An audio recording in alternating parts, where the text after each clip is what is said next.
Good day, everyone. Welcome back to Oral Communication and Context. For our 7th lesson, we will be discussing the continuation for the different parts of communicative strategy. For this lesson, we will be discussing speech acts.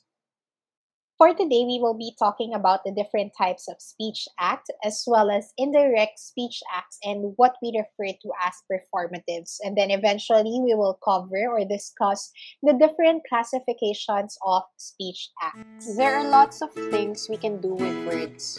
More often than not, we use our words to make statements. With them, we can also make requests, ask questions, give orders, make promises, give thanks, offer apologies, and so on. Before we begin, consider the phrase, "I now declare martial law." Who among the following can say this phrase and make martial law actually happen? Is it your pregnant neighbor, your favorite rock star, the president of the country, or a TV personality? A speech act is described as an utterance that a speaker makes to achieve an intended effect. So basically, it is something that we say that may influence the listeners to do something or perform something. More often than not, actions that actually occur or happen because of language, the words that we are saying, are considered speech acts. So if the word that you are saying forces another person to do something, then that could be considered a speech act. Or forces a thing to happen, then that could be considered a speech act. These are also described as verbal actions that accomplish something. Sometimes, speech acts would only contain one word. However, there are also instances where it could also be composed of several words or even longer sentences. Let's look at these two utterances. The first utterance is just composed of one word, and it is thanks. The second one is a complete sentence, and if I read it, it says, "Thank you for always being there for me."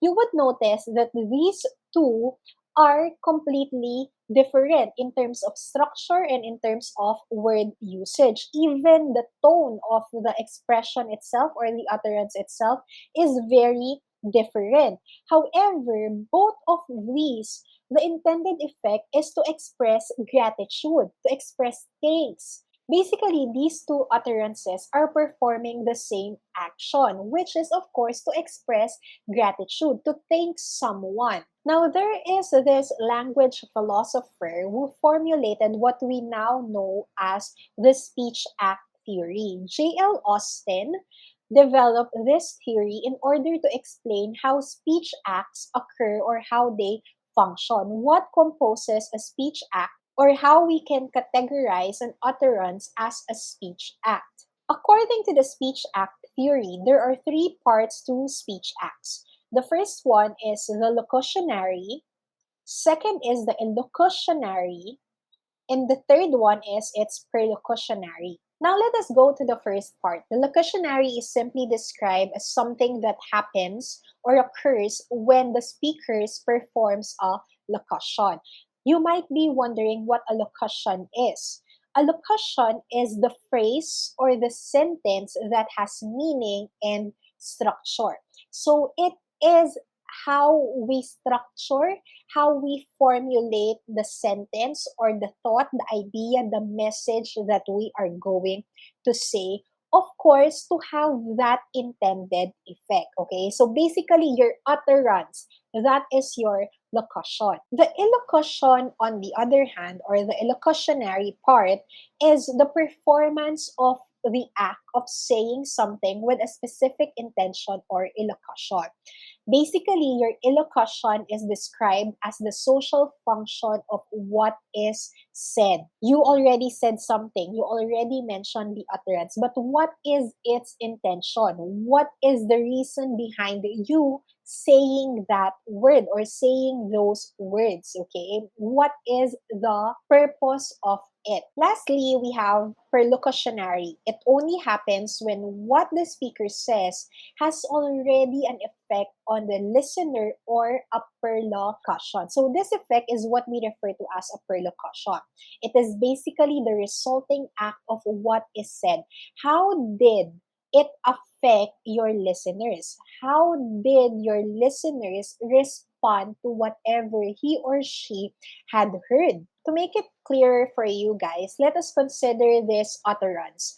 For example, your mother is asking you to do the dishes and she shouted, "Please do the dishes." Remember that the locutionary is the actual saying of words. So when your mother said the words, "Please do the dishes," she composed the message as, "Please do the dishes." Then that is the locutionary for this utterance. The illocutionary, remember, is the social function. So, what is the function of this one? Basically, your mother is requesting you, the listener or the receiver of the message, to wash the dishes. That was the intention. That was the reason why she said it, delivered this particular message. And the perlocution is, of course, you as the listener, you as the child of your mother, after hearing those words, will get up on your feet and start washing the dishes because that was the resulting action.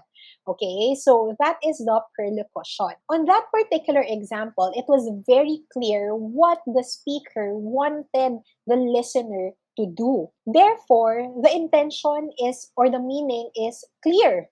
All right. However, there are also instances wherein the speaker does not explicitly state or directly say the intended meaning behind the utterance. Perhaps the locutionary or the structure of the words, the structure of the sentence, the structure of the phrase is very different from its intended meaning. Now, these are what we refer to as indirect speech acts because the reason, the purpose is unclear. The intended meaning is unclear, but still, the listener would be able to understand the intention. For example, in this communicative situation, let us assume that you are eating with your family or eating with your friends, and then someone says, "Could you pass the salt?" So that's the words, "Could you pass the salt?" That is your locution. The inferred speech act on this one, if you're only going to look at the locution or the locutionary part of the speech act, it's only asking if you have the ability to hand over the salt. Could you pass the salt? Yes or no? Yes. Okay. However, the indirect speech act here is, if you could please pass the salt to me, hand over the salt to me. Okay, so it's not directly stated that pass the salt. It was in a form of a question, but it means, or it still, okay, will affect the listener in such a way that instead of answering the question, the listener would just already do the action intended, okay, which is passing the salt to the speaker. These are what we refer to as indirect speech acts. That is why sometimes, in cases like this one, it comes off as if it's a form of sarcasm. Because if you are going to analyze the utterance and take it on a surface level, then definitely you would only assume that it's just asking for your ability to do it. Okay? However, the intention is clear that you have to give the salt, pass it over, hand it over to the speaker in the first place. So if you answer utterances that are considered indirect speech acts, especially if they are in a form of question, it may come off as a sarcastic remark or a sarcastic answer. Let us look at this other example. In this example, there are two girls. The first girl said, "Let's go to the movies tonight," whereas the second girl replied, "I have to study for an exam." You would notice that the first girl, her utterance means that she is basically, or the elocution for her utterance is basically asking the other girl if she wants to go to the movies tonight with her. The utterance of the first girl is not a direct speech act. It is actually indirect. The intention here is to ask the other girl to go to the movies with her, if she could go to the movies with her. However, she didn't formulate it in the form of a question. She already said that let's go to the movies tonight. It's already a statement. But the intention is still there. That's why it's called an indirect speech act. The other girl already understood that this was her intention. So her reply was she has to study for an exam. Again, this is not a direct speech act. It does not directly answer to the question or to the intention of the speaker. But rather, the girl is implying in her statement that she couldn't do it because she would be busy doing something else. So basically, the second girl is just refusing to go to the movies with the other girl. Now, there are other utterances as well, that these are statements rather that enable the speaker to perform, to actually do something just by simply stating it. Now, these things or these statements are what we refer to as performatives because they perform something. It has already a direct effect, okay? Something has already been done or something has already been performed. So take for example, during wedding ceremonies, whenever the priest will say that I now pronounce you man and wife, that already means that it's not simply a pronouncement, it's not simply an announcement that you are already man and wife, but you are already actually married. So whenever we hear that, of course, we already know that this man is already married to this person or this girl is already married to this man. Another good example of this one is during court sessions. Whenever a judge proclaims something, so take for example, the judge will sentence someone to death or sentence someone to lifetime in prison, then that is most definitely what's gonna happen. All right. So, for example, he or she states, I now sentence you to death, then definitely that person will be sentenced to death or that person may be incarcerated for a long time. Okay. Now, what you have to remember about performatives is that it is not always the case that, for example, you say it and it's gonna happen. No, it's not gonna happen that way. What makes performatives special is that these are statements, these are utterances that could only be uttered by people who are authorized to do so. Meaning, they will not have that intended effect if you are not authorized to say those things in the first place. So take for example me as a teacher. Even if I tell my students, for example, another girl or another boy, a man or a woman, I now pronounce you man and wife, even if that's the case, I uttered the words, but it's not considered a performative because I'm not authorized to be marrying them off in the first place. So unless you are actually authorized to say those words, then those could not be considered performatives. Okay, they are simply utterances that we do in an everyday life. Okay, but they don't hold meaning and they don't hold, of course, or they couldn't be performed correctly. Some performatives could also be as simple as agreements. Okay, so take for example, if you are marrying someone and you were asked, do you take this man as your lawfully wedded husband, and you say I do, that means that you are agreeing to the fact that you are going to be married and you are going to be binded by law and by religion. So stuff like that could also be considered performatives. Another language and communication specialist named Searle in 1979 also classified speech acts into different kinds. This man formulated what we now call the different classifications of speech acts. So according to him, there are several classifications to a speech act. It could be assertive, directive, commissive, expressive, and declaration or declarative. Let us go to the first one. When we classify a speech act as something that is assertive, the speaker is actually expressing belief about the truth of a proposition. So, meaning, the utterance is coming off as truth.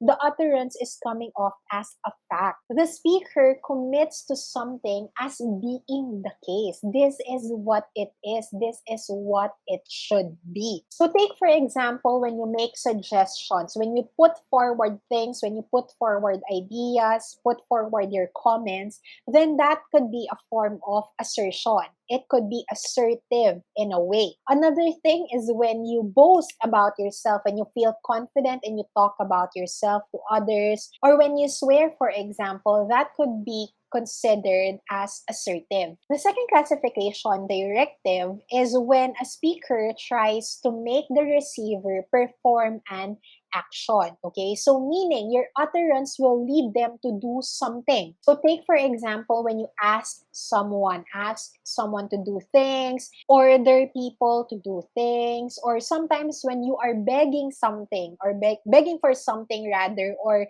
begging someone to do certain things, you are trying to make them do an action or perform an action for you. The third one is commissive. It is when the speaker commits to doing something in the future. Maybe not now, but in the future, this utterance will make me do something. So take, for example, when you are promising, when you are planning together with your colleagues, when you vow not to do something, or even when you bet on something, that could be considered commissive. Next, we have expressive. Simply put, it just expresses how the speaker feels about the situation. So it pertains to emotions and your feelings. A very common example of this kind of speech act, or this classification of speech act, is when someone is apologizing to you.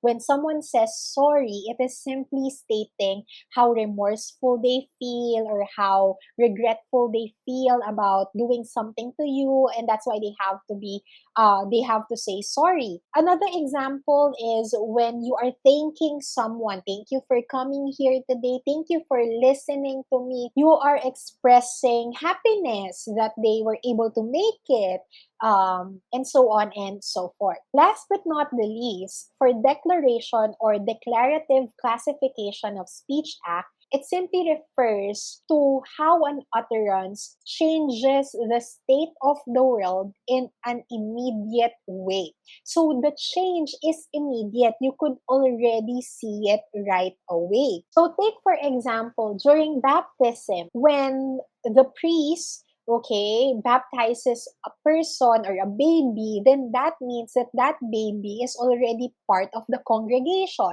So that is already a change, a sudden change already. Another good example of this is when you are bidding for something, you are already stating that that should be yours. You are trying to say that that is mine or that should be mine. Okay, some other examples include, of course, when an employer fires an employee. For example, if you listen to Donald Trump in The Apprentice saying, "You are fired." Okay, that means automatically after the utterance, then the connection between the employer and the employee is already terminated. It's already gone. So in that way, in that simple utterance, there was already a change that happened, that occurred, and it happened immediately, right away. Remember that when we use and have a clear understanding of speech acts, we are also developing our communicative competence, our ability to communicate as effectively as possible. Okay? Now, why is that? Understanding speech acts would enable us to be more sensitive, to be more aware of the different things or considerations that we have to think about whenever we engage in a communicative situations. Because you are already aware, you are trying to find awareness regarding certain things, certain elements, such as who are you gonna be talking to, how you are gonna be delivering the message, and those things have to be aligned with your intents, with your purposes. Here are my sources and references for this discussion. Thank you for joining me